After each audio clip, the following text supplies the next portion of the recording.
Paul, you're the weakest link. Paul, you're the weakest link. Say what? Hey, fam, that's right. That's actually what I heard when I was 16 years old. Somebody that I held in very high regard told me that I was the weakest link. And I'll be honest, it motivated me for that day, for what we were doing. But here's the thing. When I went to college and I began to have these group projects, or when I was running track and field at college, I had this nagging thought that I was always the weakest link.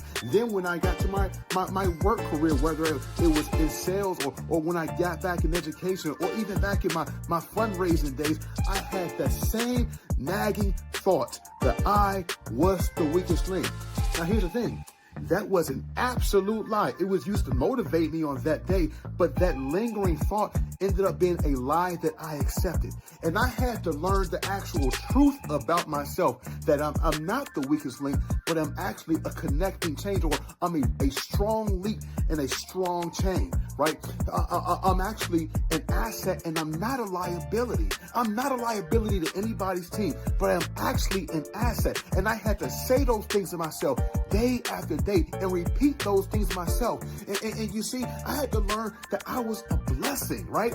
I had to learn that I was a blessing and that people actually liked being around me rather than somebody that was always letting somebody down. Fam, what lies have you believed about yourself? Here's the thing. What you have to do is you have to learn how to extinguish the lie, okay? Extinguish that lie from your past, and you have to learn how to nourish the truth. And you nourish the truth by continuing speaking life to yourself, life and truth about yourself. Remember, we're not trying to do this all in one day.